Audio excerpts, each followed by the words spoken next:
Hello everyone and welcome to the first review of Requests Month 2016. If you're not familiar with this idea, basically I set aside the month of February every year to do reviews of games that were either extremely highly requested or games that people have sent to me for reviewing. In this particular February's case, we are doing reviews exclusively of games that people have sent me. Starting with this one, which is my review of The Vanishing of Ethan Carter for PC and PlayStation 4. What you're seeing here is the Redux version, which is running Unreal Engine 4, as opposed to the Unreal Engine 3 release of the original version of the game.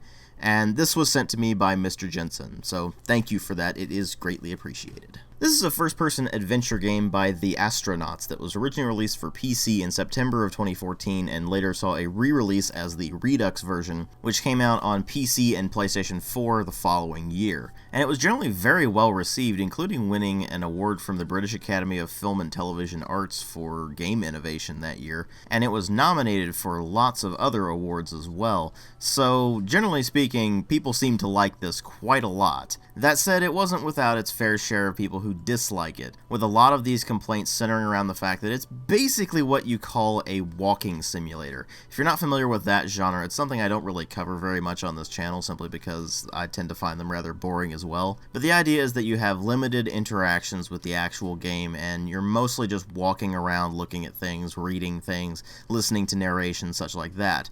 Other notable examples of the genre include Dear Esther, which really isn't even a game, frankly, and Gone Home. So that's kind of the genre it falls into, and how I would really term it is that it's a first-person exploration game. But I'll of course elaborate more on that when I get to the gameplay. Before we do that, though, let's first talk about something that really does deserve a huge amount of praise, which is the presentation. But frankly, I don't really need to talk too much about the visuals themselves, because the game really speaks for itself. It's probably hard to tell on YouTube because of the lowered video quality, but when you're actually looking at it up close and personal, the visuals are downright stunning. The environments in this game are superbly detailed. The sun goes through the trees like you would actually expect it to. The environments are lush with greenery and other vegetation. The texture quality is fantastic. The modeling is fantastic. The sheer amount of detail they have packed into everything frankly puts big studios to shame. And the funny part is, that's when you play it on Unreal Engine 3. When you play it on Unreal Engine 4, the Redux version,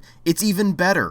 The only real negative being that the water doesn't look quite as good in Unreal Engine 4 as it does on Unreal Engine 3. Something about the way the shaders set up, the water looks a bit more plasticky in Unreal Engine 4, whereas in Unreal Engine 3, it looks like pretty much real water. But that aside, Unreal Engine 4 stuff is a noticeable improvement over the Unreal Engine 3 version. That said, there is a very noticeable problem with the visuals, and this will pop up as soon as you run into your first characters. While the environments are downright phenomenal, the actual characters themselves, when they do pop up, look noticeably last gen. They're really at odds with everything else that you see in the environments, the amount of detail packed into that.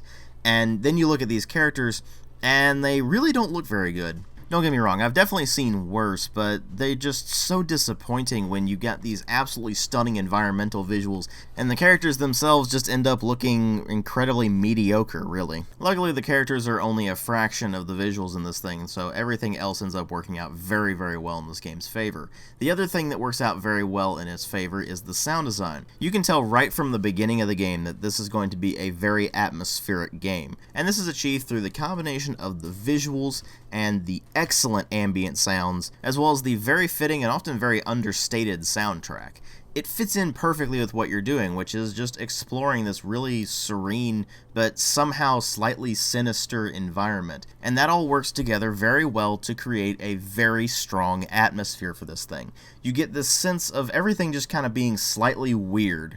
You're not entirely sure what's weird until you get further on in the game, but everything just seems odd, even from the get-go, and the more you go through the game, the more the atmosphere really does take a hold of you. In fact, at several points in the game, this is outright creepy. I mean, don't get me wrong, it's not anywhere near the level of something like, say, Amnesia: The Dark Descent, or even Penumbra. But the atmosphere does a surprisingly good job of keeping you slightly on edge at times. Although there is one instance where they introduce a jump scare, and it's really out of place, frankly. When the atmosphere is doing such a good job of maintaining maintain this odd but slightly creepy atmosphere, the addition of what is ultimately a very cheap jump scare is really out of place and just does not fit in with this atmospheric game at all.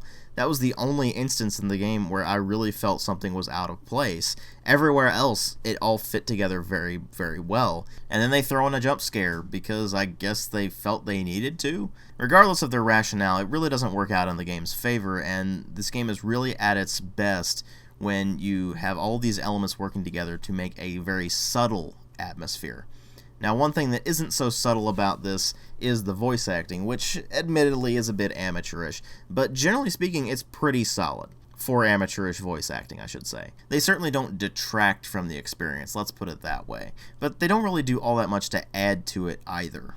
There's no real standout performances, and the dialogue itself is not really something that actually adds a huge amount to the game, so the voice acting ends up just being something that is along for the ride more than anything else. And while that's okay for this particular game because the rest of the visuals and the sound just carry it so well, it is a bit of a missed opportunity. But what really matter here are the story and the gameplay, and I really don't want to spoil the story for you because that's really this game's main asset. It is, after all, a narrative-centric exploration game where there's very little gameplay to speak of, really, so it does end up relying primarily on its writing to really keep the game going forward. So I won't go into specifics here, but I will give you a general overview of basically what this game's about.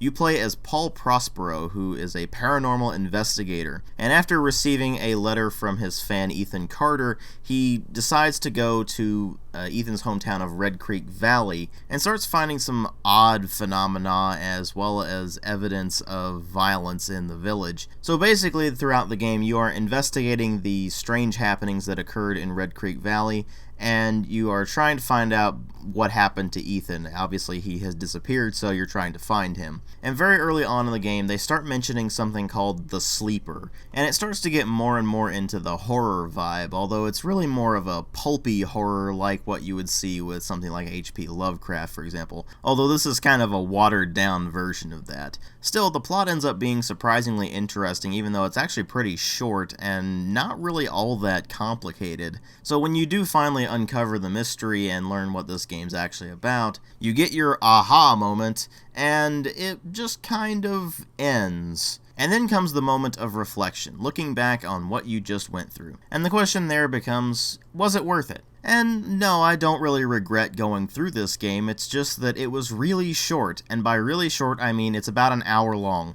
And not only is it about an hour long, but it's also a ridiculously easy game. The gameplay in this is extremely simplistic.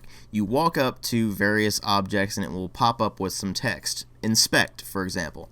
So you click the left mouse button, and it starts popping up with a bunch of text, going through your character's thoughts as you look through this thing. For example, you find blood on a rail car, and the text starts popping up with, blood, is it human, is it animal, was this an accident, was this murder, all sorts of different things like that. And then you go looking around for other clues, and eventually once you've found all the clues, you can go to a corpse that you have found, and then you can interact with the corpse in order to bring up a bunch of visions of the past, basically, and you have to arrange them in the proper chronology in order to see the sequence of events as they unfolded. And this will of course allow you to figure out what exactly happened in this valley, and it will also actually give you pages of stories that Ethan himself has written. And I won't really talk too much about that because that does delve into spoilers, and every bit of writing counts in a game this short, so I'm not really going to say too much about that, other than the fact that it does help you flesh out the plot. But unfortunately, that's mostly what you're doing throughout this game, just walking around finding things,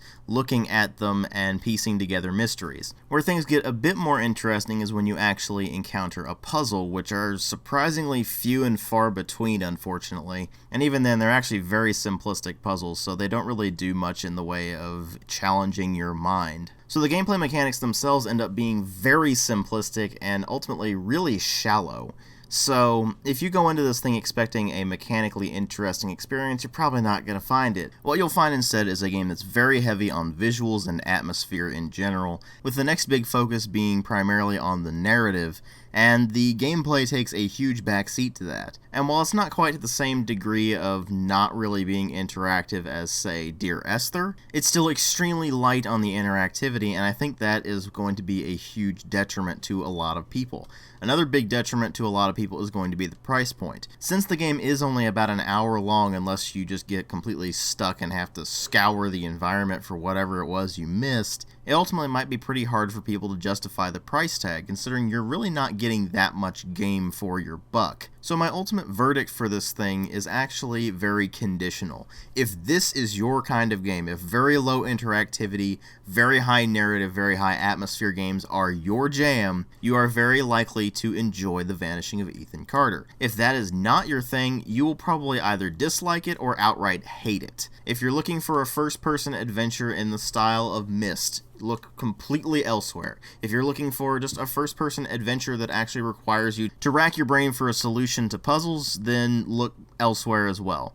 This is a very low interaction game with basically no challenge to it whatsoever that is really all about just basking in the atmosphere, basking in the visuals and the sound design, and just experiencing a story. And on that level, it works rather well.